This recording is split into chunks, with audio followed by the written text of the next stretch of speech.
యేసన్న గారి దర్శనంలో పాలు భాగస్తులంగా మేము మారాం కాబట్టి యేసన్న గారు ఎప్పుడు చెప్తూ ఉండేవారు, నా కింద ఎవరు లేరు, మేమంతా కలిసి పరిచర్య చేస్తామని చెప్పేవారు.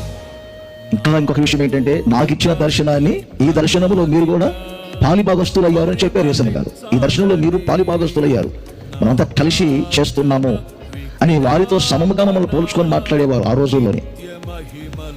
లోతు వలె చాలా మంది తమ సంకల్పాల ప్రకారంగా తమ దృష్టికి అనుగుణంగా నడిపించబడి ఉన్నారు. ఈరోజు చాలా మంది పరిచర్యలో ఆ విధముగానే నార్యపు ఆరంభించబడుతున్నాయి, నార్యం ముట్టించబడుతున్నాయి. దేని గురించి కూడా యేసన్న గారు తొందరపడరు.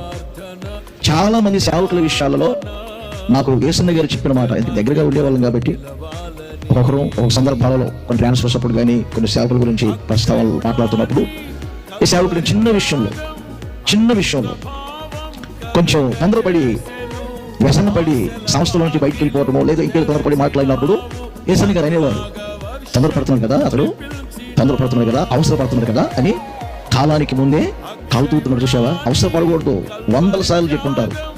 ఆ మటుకు నేను చెప్తున్నా, 100 సార్లు చెప్పుంటారు, 1000 సార్లు చెప్పుంటారు. తొందరపడకూడదు, అవసరపడకూడదు.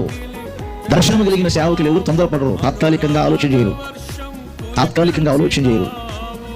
వారి భవిష్యత్తుని గురించి ఆలోచన చేస్తారు, సంఘ భవిష్యత్తుని గురించి ఆలోచన చేస్తారు. దేవుడు వారికి ఇచ్చినటువంటి ఆ దూర దర్శనాన్ని కాపాడుకుంటూ నడిపించబడతారు. ఆ దూరదృష్టి కలిగిన వారు కనుకనే యేసన్న గారు ఎన్నో ఉదాహరణలు చెప్పేవారు మాకు. తల్లి గర్భంలో ఒక బిడ్డ 9 మాసాలు ఉండాలి, పరిపూర్ణం చెందాలి, అప్పుడు బయటకు రావాలి. తొందరపడి ముందే బయటకు వస్తే తొందర ఎక్కువ. కొంతమంది సేవకులకి తొందర ఎక్కువ. ఇలాంటి దెబ్బలు పడి కింద పడి మీద పడి లేచాం కనుకనే ఇప్పుడు బుద్ధిగా చెబుతుంది. ఒక చోట ఇల్లు ఓపెనింగ్ జరుగుతుంది.